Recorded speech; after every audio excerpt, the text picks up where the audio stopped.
एक बंदा जॉब करता है, उसके पास माहवार सैलरी आ रही है, 2-2 लाख आ रही है, आपको पता आ रही है, आपके एम्प्लॉयर को पता आ रही है, एम्बेसी ऑफिसर को नहीं पता कैसे आ रही है, आपने उनको पेज के अटैच करनी है।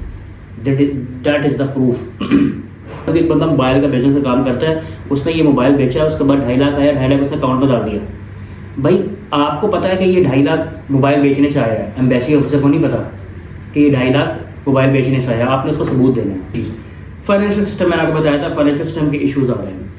फाइनेंशियल सिस्टम के अंदर आपने उनको प्रूफ देना है ये पैसा कहाँ से आ रहा है। एग्जाम्पल, एक बिजनेसमैन ने इतने पैसे कमाए हैं, यहाँ से कमाए हैं, जिस तरह मैंने पहले बताया था कि आपने उनको प्रूफ देना है कि ये पैसा मेरे पास यहाँ से आ रहा है। अस्सलाम वालेकुम व्यूअर्स, मेरा नाम Adil and welcome to my daily YouTube channel.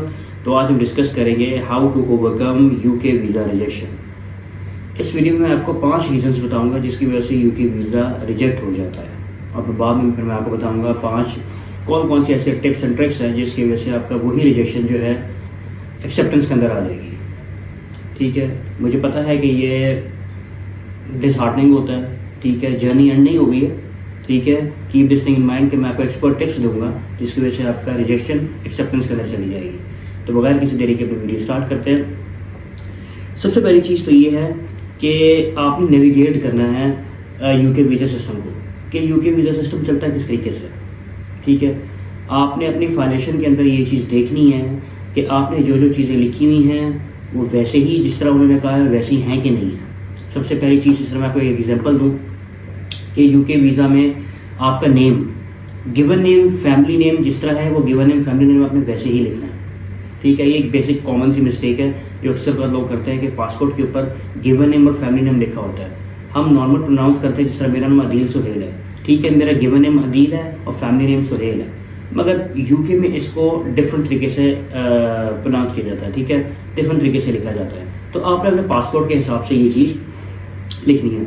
आपने इनका सेकंड थिंग जो है वो आपने लिखनी है इसकी फाइनेंशियल सिस्टम किस तरीके से वर्क करता है। लोगों की अक्सर बात जो है फाइनेंशियल सिस्टम्स की वजह से इश्यूज़ काफ़ी ज़्यादा हो जाते हैं कि आपने अपनी स्टेटमेंट को बताया ही नहीं है कि भाई ये पैसा कहाँ से आ रहा है। ये सबसे बड़ा आपका ड्रॉबैक होता है कि जो यूके रिजेक्शन के अंदर ये चीज़ उनको हेल्प करती है।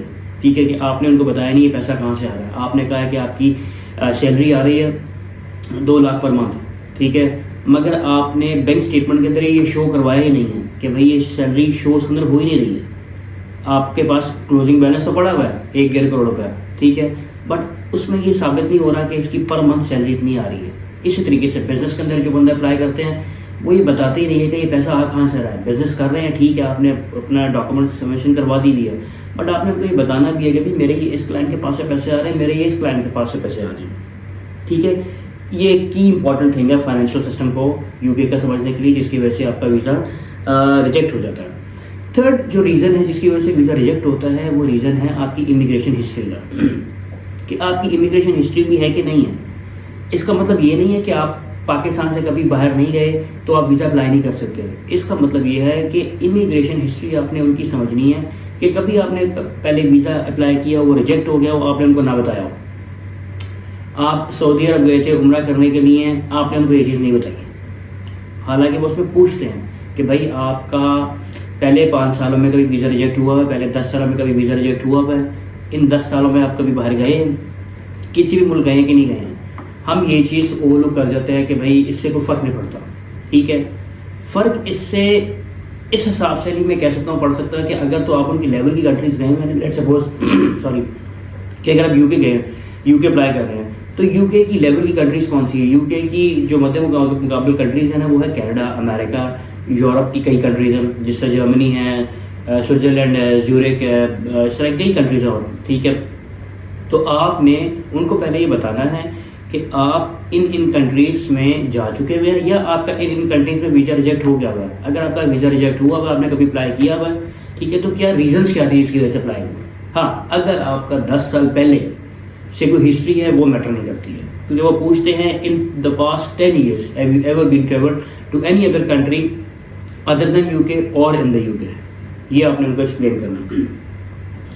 उसके बाद जो मेन चीज़ होती है वो होती है इनकम्प्लीट डॉक्यूमेंट्स के अंदर इनकम्पिटेंसी होती है कि आपने उनको ये बताना है कि आपने किस किस तरीके से, लेट्स सपोज कि अगर आपका एक उन्होंने डॉक्यूमेंट फाइलेशन दी हुई है कि भाई आपने हमें बताना है कि बैंक स्टेटमेंट आपकी बैंक स्टेटमेंट की डिटेल दिया हमें बैंक स्टेटमेंट की डिटेल में खाली बैंक स्टेटमेंट नहीं आती, मेंटेनेंस लेटर भी आता है।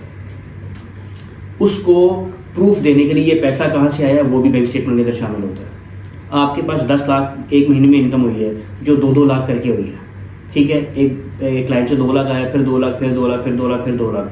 आपने 2 को तो एक्सप्लेन कर दिया हुआ है, 3 को एक्सप्लेन नहीं किया आपने। ये सबसे बड़ी मिस्टेक होती है जो पाकिस्तानी स्पेशली ये लोग करते हैं। इंडियंस, बांग्लादेशी भी ये चीज़ें करते हैं कि आपने उनको एक्सप्लेन करना है कि ये पैसा आ रहा है तो कहाँ से आया, ठीक है।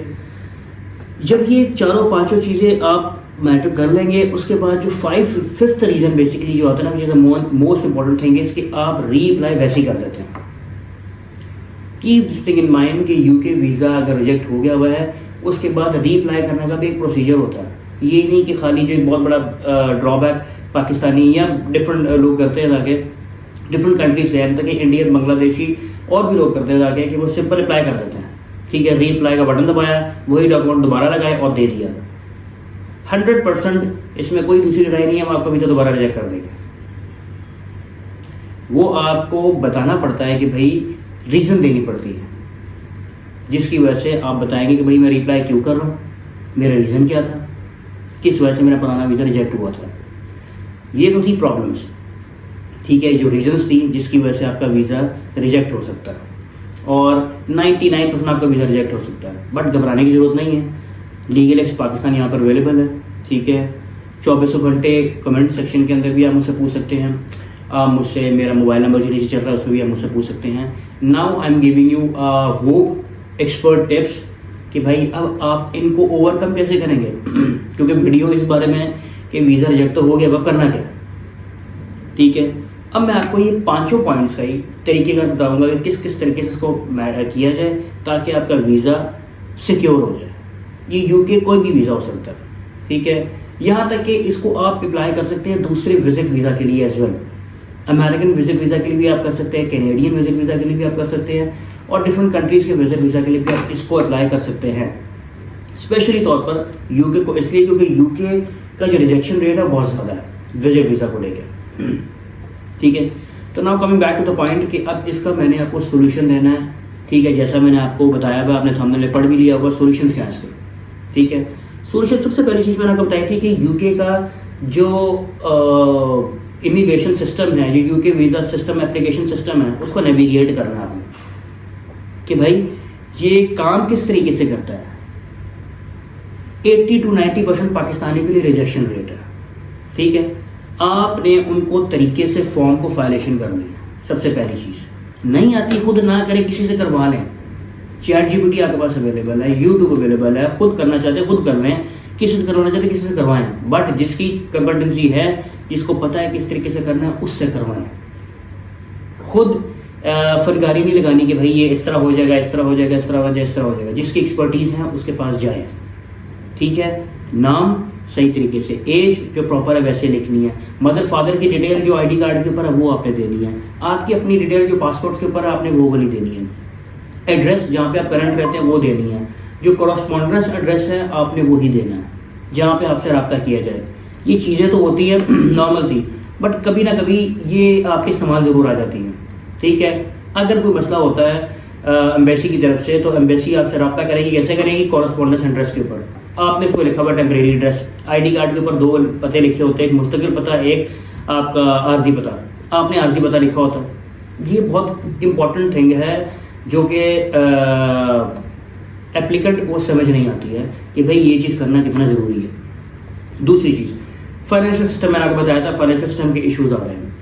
फाइनेंशियल सिस्टम के अंदर आपने उनको प्रूफ देना है ये पैसा कहाँ से आ रहा है। एग्जाम्पल, एक बिजनेसमैन ने इतने पैसे कमाए हैं, यहाँ से कमाए हैं, जिस तरह मैंने पहले बताया था कि आपने उनको प्रूफ देना है कि ये पैसा मेरे पास यहाँ से आ रहा है। प्रूफ मतलब प्रूफ, रसीदें देनी है। इसको इस तरह समझा दो कि एक बंदा मोबाइल का बिजनेस का काम करता है, उसने ये मोबाइल बेचा, उसके बाद 2.5 लाख आया, 2.5 लाख उसने अकाउंट में डाल दिया। भाई आपको पता है कि ये 2.5 लाख मोबाइल बेचने से आया है, एम्बेसी ऑफिसर को नहीं पता कि ये 2.5 लाख मोबाइल बेचने से आया। आपने उसको सबूत देना है, वो रिसीट देनी है, वो रिसीट आपके साथ अटैच करनी है कि भाई ये मेरी ट्रांजैक्शन हुई है। सेकंड थिंग, एक बंदा जॉब करता है, उसके पास माहवार सैलरी आ रही है, 2-2 लाख आ रही है, आपको पता आ रही है, आपके एम्प्लॉयर को पता आ रही है, एम्बेसी ऑफिसर को नहीं पता कैसे आ रही है, आपने उनको पेज से अटैच करनी है, दैट इज़ द प्रूफ। ये लगा के दे, आपका वीज़ा इजीली तौर पर गारंटेड हो जाएगा। थर्ड थिंग, इमिग्रेशन हिस्ट्री के अंदर हम जिस तरह मैंने बताया कि लोग इश्यूज क्रिएट कर देते हैं कि भाई हम बताते नहीं हैं कि हम कहाँ कहाँ गए थे, भूल जाते हैं, कब गए थे कब आए थे याद ही नहीं होता। ये याद हम उम्रा करने गए थे, कब गए थे कब आए थे पता ही नहीं है। पासपोर्ट के ऊपर बोर्डिंग स्टैंप्स पढ़नी नहीं आती है, पासपोर्ट के ऊपर एंट्री एग्जिट स्टैंप लिखी होती है, वो पढ़नी नहीं आती है। जब तक ये क्लियर नहीं होगा आपका वीज़ा नहीं लगेगा, ये फ्रॉडुलेंट एक्टिविटी के अंदर शामिल हो जाएगा। हालांकि आपने फ्रॉडुलेंट एक्टिविटी की कोई नहीं होती है, आपने एक मेजर मिस्टेक हुई होती है आपसे, माइनर से बल्कि मिस्टेक हुई होती है, मगर उसको वो मेजर ले लेते हैं। क्योंकि जिस बंदे को ये पढ़ना नहीं आ रहा कि एंट्री एग्जिट स्टैंप किस तरह होती है, और ये एक ही कई ज़्यादा लोग करते हैं कि उनको पासपोर्ट के ऊपर एंट्री एग्जिट स्टैंप पढ़नी नहीं आती है, उनको बोर्डिंग स्टैंप्स के ऊपर जो है ये चीज़ क्लियर वाज़ेह नहीं होता। ठीक है। Fifth point is incomplete documents. Incomplete documents के अंदर ये सारी चीज़ आ जाती है कि भाई आपके डॉक्यूमेंट्स जो उन्होंने मांगे वो पूरे हैं, FRC है, ID कार्ड है, अगर मियाँ बीवी जा रहे हैं, बच्चे जा रहे हैं, तो आपको तो पता है आपकी बीवी है, बच्चे हैं, एम्बेसी ऑफिसर को कैसे पता? आपने निकाहनामा देना है, आपने बर्थ सर्टिफिकेट देना, आपने FRC देना है, जिससे पता चले कि भाई ये आपका शजरा पूरा, ये आपकी बीवी है, ये आपके बच्चे हैं, ये प्रॉपर डॉक्यूमेंट है।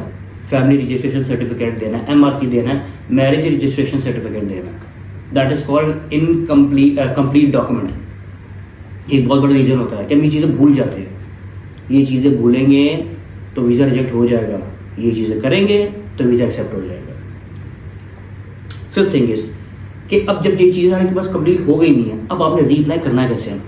मेन थिंग है, जो कोर है इस पूरी वीडियो का, कि अप्लाई करना कैसे है। आपने रीअप्लाई का मतलब ये नहीं है कि आपने दोबारा जो है फाइल बनाई और दोबारा सेंड कर दिया। याद है इसी वीडियो के अंदर मैंने आपको शुरू में बताया था कि आपने जब रीअप्लाई करना है तो किस किस तरीके से करना है। री एप्लीकेशन के अंदर आपने उनको ये चीज़ बतानी है कि जो मेरा पुराना वीज़ा रिजेक्ट हुआ था उसका जवाब भी देना है। ये कोर पॉइंट है, इसका जवाब नहीं देंगे वो पुराना रिजेक्शन लेटर आपको दोबारा दे देंगे। कोई भी यूके का रिजेक्शन लेटर होता है उसके ऊपर पहला पॉइंट ये लिखा होता है कि भाई हम सेपरेटली तौर पर इसको ट्रीट करेंगे, but you have to give the answer that why we have rejected this visa and why you are willing to go to the UK in the next time. आपने इनको बताना ज़रूर है, आपने उनको ये बताना है कि वीज़ा रिजेक्ट क्यों हुआ था। ठीक है, ये चीज़ जो है आपने उनको एक्सप्लेन करनी है कि वीज़ा रिजेक्शन की वजह ये थी, उसका जवाब मैंने ये दिया। मेन थिंग इज़ आंसर, कि आपने उनका आंसर देना है कि वीज़ा रिजेक्ट आपका इस तरीके से हुआ था, ये उसका आंसर है। मेरे पहले bank statement, let's suppose bank statement का कोई इशू था, ये देखिए जी उसका जवाब आ गया, मैंने ये रसीदें नहीं दी थी, ये मैंने रसीद दे दी। मेरे पास ये पे स्लिप नहीं थी, मैंने pay slip they the. That is called the answer of the rejection. ये चीज़ दे देंगे, विद इन नो टाइम आपका वीज़ा लग जाएगा। और याद रखिएगा, जो ब्रिटिशर होता है, अमेरिकन होता है, ये कोई भी वीज़ा ऑफिसर होता है, ठीक है, जिसे आप पाकिस्तान ज़बान में गोरा कहते हैं, ठीक है, उसको 100% डिटेल ट्रुथ की दे, ट्रुथफुलनेस अपने अंदर रखें कि भाई जो चीज़ है वो ये है, मैं वो गलत बयानी नहीं कर रहा, मैंने कोई स्पेशल चीज़ें नहीं बनाई हुई। ये चीज़ उनको देंगे, ईजिली आपका वीज़ा एक्सेप्ट हो जाएगा। Keep this thing in mind. जो चीज़ है साफ सुथरी बताएं, मेरी इतनी सैलरी आ रही है तो आ रही है, मेरा इतना इनकम हो रही है तो हो रही है, मेरे इतने बच्चे हैं तो उतना ही है, मैंने वहाँ जाके घूमना फिरना है तो वाकई घूमना फिरना है, मैंने वहाँ जाके काम करना है तो वाकई काम करना है। जब तक ये चीज़ आपके अंदर नहीं आएगी, यूके वीज़ा ऑफिसर आपको वीज़ा नहीं देगा, क्योंकि जो चीज़ आप अंदर से हैं आप वही चीज़ वायलेशन में करते हैं।